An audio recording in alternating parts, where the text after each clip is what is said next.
महाराष्ट्राच्या इतिहासामध्ये पहिल्यांदा एखादे मंत्री जेलमध्ये आहे आणि तरीही त्यांचा राजीनामा घेतला जात नाही, अशा प्रकारची भयानक परिस्थिती तयार झाली आहे। मंत्र्यांवर लागलेला आरोप साधासुद्धा नाही आहे, थेट दाऊदशी व्यवहार केल्याचा आरोप आहे आणि त्यांना जी काही जेल रिमांड मिळाली आहे त्या रिमांडचा ऑर्डर बघितला तर कशा प्रकारे ही प्रायमा फेसी केस आहे हे त्या रिमांड ऑर्डरमध्ये देखील लिहिण्यात आलेलं आहे।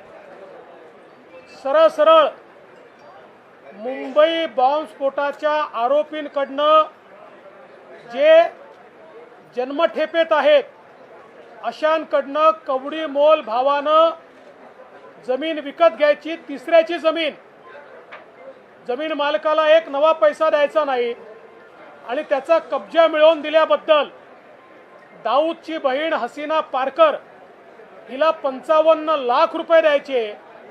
हे पैसे कुठे वापरले गेले?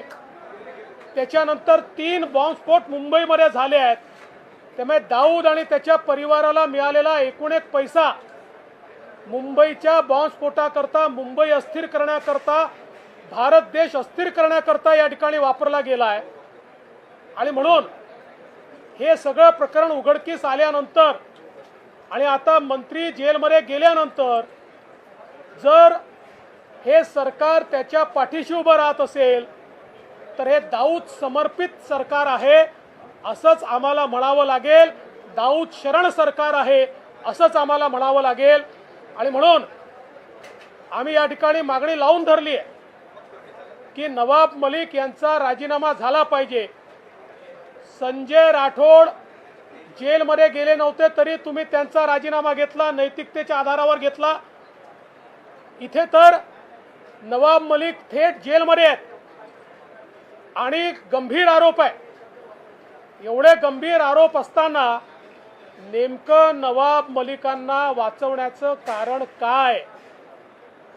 त्यांच्या मागे नेमके कोण आहेत? कोणाच्या दबावाखाली नवाब मलिक यांना वाचवलं जातं आहे? हे प्रश्न आम्ही विचारणारच आहोत। आणि म्हणून आज राज्यपालांचं अभिभाषण असेल किंवा सभागृह असेल, आम्ही सरकारला जाब विचारलेला आहे। सरकार पळ काढतंय, पण आमचा आग्रह आहे की कुठल्याही परिस्थितीमध्ये नवाब मलिक यांचा राजीनामा झालाच पाहिजे।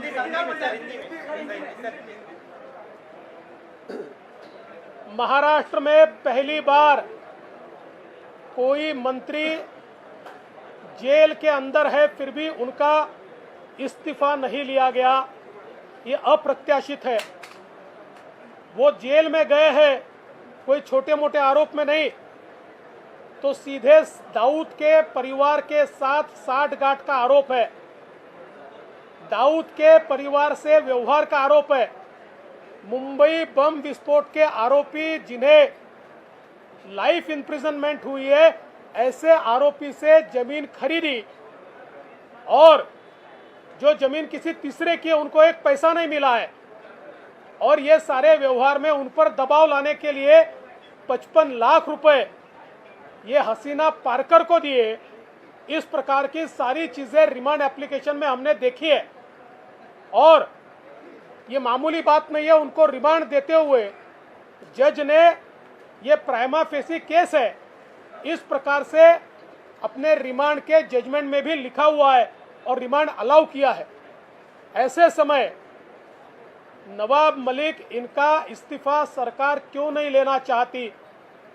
ये दाऊद समर्पित सरकार है, ये दाऊद शरण सरकार है।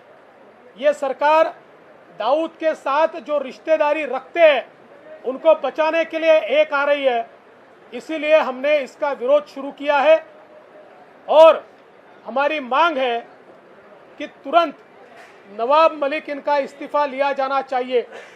इससे पहले संजय राठौड़ इनके ऊपर आरोप लगे तो उनका इस्तीफा लिया गया, नैतिकता के आधार पर लिया गया। अनिल देशमुख ये जेल में जाने से पहले उनका इस्तीफा लिया गया। और अब कोर्ट ने रिमांड देने के बावजूद भी इस्तीफा नहीं लिया जा रहा है। मुझे ऐसा लगता है कि शायद किसी के दबाव में ये सरकार काम कर रही है। ये किसका दबाव है? दाऊद के आदमी को बचाने के लिए, दाऊद से व्यवहार करने वालों को बचाने के लिए किसका दबाव सरकार के ऊपर है, ये सवाल हम करना चाहते हैं और हमारी मांग है उनका इस्तीफा तुरंत लिया जाना चाहिए।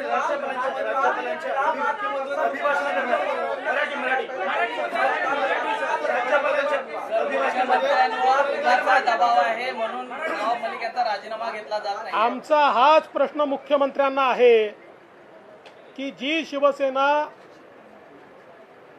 दाऊदचं नाव घेतल्यानंतर तो मुंबईचा अपराधी असल्यामुळे आक्रमक होत होती, आज थेट खरेदीचे आरोप लागलेले आहेत, आरोप नाही, त्याची कागदपत्र उपलब्ध आहेत, रिमांड झालेला आहे, दाऊदशी थेट संबंध दिसतोय, कागदोपत्री दिसतोय, सह्या आहेत, फोटो आहेत, या सगळ्या गोष्टी असताना त्यांना मुख्यमंत्री का पाठीशी घालतात? आमचा सवाल आहे, कोणाचा दबाव आहे, कुठल्या दबावाखाली?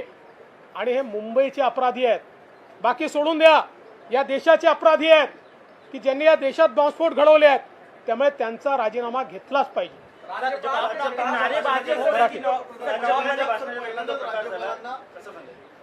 असं आहे की राज्यपाल सरकारच्या वतीनं त्या ठिकाणी भाषण करायला आले होते आणि सदस्यांच्या भावना अतिशय तीव्र होत्या की तुम्ही सरकारच्या वतीनं भाषण करताय, पण तेच सरकार जर दाऊद शरण होत असेल तर हे भाषण कशा करता ऐकायचं, हा सदस्यांचा सवाल होता। त्यामुळे सदस्य एवढीच मागणी करत होते की नवाब मलिक यांचा राजीनामा झाला पाहिजे आणि ही मागणी आम्ही लावूनच धरणार है। जब आपके विधायक नारेबाजी कर रहे थे नवाब मलिक के मुद्दे पर, तब मुख्यमंत्री लगातार चुप थे, एक तरह से बुत बनकर बैठे थे, उस पर आप क्या कहें? मुख्यमंत्री चुप्पी छोड़े, यही तो हमारी मांग है। दाऊद के साथ उनके मंत्री की साठगांठ सामने आने के बाद भी अगर मुख्यमंत्री चुप्पी साध कर बैठेंगे तो मैं सवाल पूछना चाहता हूँ, सरकार चलाने के लिए कौन से स्तर का कॉम्प्रोमाइज आप करना चाहते हो, ये भी जवाब मिलना चाहिए। महाविकास आघाडीची बैठक झाली, त्या बैठकीमध्ये मुख्यमंत्र्यांनी भाजपची तुलना सापाच्या पिल्लाशी केली। 25 वर्ष आम्ही सापाच्या पिल्लाला दूध पाजलं आणि या सापाला कसा ठेचायचा मला माहिती, असं मुख्यमंत्री काल आपल्याला सांगणार। असं आहे की ते तिथे काय बोलले हे तुम्हाला माहिती आहे, ते काही जाहीररित्या बोललेले नाहीत, पण मला असं वाटतं की अत्यंत निराश आहेत, अत्यंत हताश आहेत आणि ज्या प्रकारे त्यांच्या सरकारमधला मंत्री हा दाऊद सोबत आज दिसतो आहे किंवा दाऊदच्या लोकांशी व्यवहार करताना दिसतो आहे, याच्यावर काय उत्तर द्यावं हे मुख्यमंत्र्यांना समजत नसल्यामुळे मुख्यमंत्री असं बोलतायत। भाजप आणि शिवसेनेचा जर सवाल असेल तर स्पष्ट असं आहे, ही युती यांनी केलेली नाही, ही बाळासाहेब ठाकरेंनी केली होती, त्यामुळे बाळासाहेब ठाकरेंचं हे मत होतं काय त्यांनी सांगावं।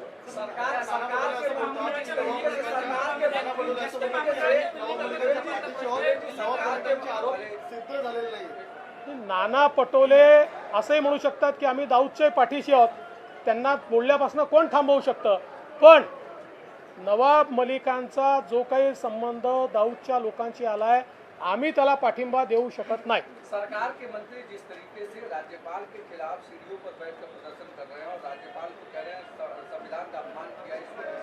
देखिए, सच तो ये है कि राज्यपाल जिस समय राष्ट्रगान की शुरुआत करना चाहते थे तभी यही लोग नारेबाजी कर रहे थे।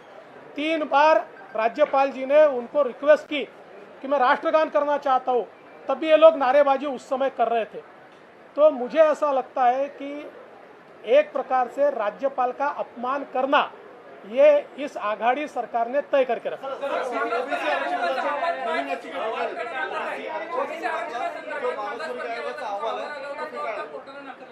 मला त्याची कल्पना नाही, पण नाकारला असेल तर हे मला असं वाटतं अत्यंत दुर्दैवी आहे। सरकारने या संदर्भात तात्काळ पुढची कारवाई केली पाहिजे आणि काल परवा सांगली जिल्ह्यातल्या 10 गावांनी 5 दिवसामध्ये इम्पेरिकल डेटा तयार करून दिला। 5 दिवसामध्ये सरकारची देखील त्यांना आवश्यकता पडली नाही। त्यामुळे सरकारने गांभीर्याने काय निर्णय आला आहे, त्यातले काय शॉर्टकमिंग्स आहेत, दीड 2 वर्ष आपण घालवून राहिलो, त्याच त्या गोष्टी सांगून राहिलो. या 1.5 वर्षामध्ये हे सगळं काम पूर्ण करता आलं असतं जे कोर्टाने सांगितलं आहे. तथापि काय नेमकं कोर्टाने सांगितलं याची मला कल्पना नाही आहे, ते पाहिल्यावरच मी बोलेन. पण हे दुर्दैवी आहे. आमची मागणी स्पष्ट आहे. राज्य निवडणूक आयोगाचे काय अधिकार असतील आम्हाला माहिती नाही. पाहिजे तर सरकारने ते अधिकार स्वतःकडे घ्यावेत. पण जोपर्यंत ओबीसी आरक्षण होत नाही तोपर्यंत निवडणुका घेण्यात येऊ नये. ओबीसी आरक्षणाशिवाय निवडणुका आम्हाला मान्य नाही. सर, केवल 4 महीने बाकी है. संजय पांडे की मुंबई पुलिस कमिश्नर पद पर जो नियुक्ति की गई है उसको लेकर के भी सवाल उठ रहे हैं. उसको लेकर के आपके क्या? देखिए, सरकार ने नियुक्ति की है, अभी इसके ऊपर ज़्यादा बोलने का कारण नहीं है. हम देख रहे हैं क्या हो रहा है, उसके ऊपर हमारा ध्यान है, हमारी नज़र है. चिंता मत करिए. खास वजह जुने लाया गया है. सुप्रीम कोर्टाचा फैसला आला आहे जोपर्यंत पुढचे निर्देश येत नाही तोपर्यंत ओबीसी आरक्षणाचा सह निवडणूक होणार नाही अशा प्रकारची मी बोललो त्याच्यावर, मला ते पूर्ण समजल्यावरच मी बोलेन त्याच्यावर. ये भी जानना कि बहुत सारे महानगर पालिका के चुनाव लगातार पेंडिंग होते जा रहे हैं, लेकिन आयोग के अहवाल को सुप्रीम कोर्ट ने मानने से मना कर दिया. देखिए, ये बहुत दुर्दैवी है. सरकार ने पिछले 1.5-2 साल में केवल समय गंवाया है. सांगली में 10 गांवों ने 4-5 दिन में 6 दिनों में एम्पिरिकल डाटा तैयार करके दिखा दिया कि कितना आसान है ये तैयार करना. बावजूद उसके सरकार की ओर से केवल समय काटने का काम चल रहा है. हमारी सीधी मांग है, जब तक ओबीसी पॉलिटिकल आरक्षण का निर्णय नहीं होता तब तक महाराष्ट्र में कोई भी स्थानीय निकाय के चुनाव नहीं होने चाहिए. त्यामुळे निवडणुका खूप पुढे ढकलल्या जातील. अनेक महापालिकांमध्ये प्रशासक 1.5-2 वर्ष झाले आहेत आणि अशी जर मागणी केली तर त्या निवडणुका अजून पुढे ढकलण्याची शक्यता आहे. प्रश्न 6 महिने, 2 महिने, 4 महिने प्रशासक राहिला तर फरक पडत नाही. पण ओबीसींचे हक्क गेले तर ते नेहमी करता जाणार आहे. त्यामुळे ते हक्क महत्त्वाचे आहेत. ठीक आहे, सरकार प्रशासकाच्या माध्यमातून मनमानी करते आहे, काही ठिकाणी भ्रष्टाचारही चाललाय, त्याला उचित ठिकाणी आम्ही उचलू. पण त्याकरता ओबीसींच्या हक्काशी कॉम्प्रोमाइज आम्ही करणार नाही. बऱ्याच महिन्यानंतर मुख्यमंत्री विधानभवनात आलेले आहेत. तुमचा काही संवाद झाला का? माझा अद्याप काही संवाद झाला नाही, पण मला आनंद आहे की ते विधानभवनात आलेले आहेत आणि त्यांना उत्तम आरोग्य लाभावं अशी आमची शुभेच्छा आहे. चला.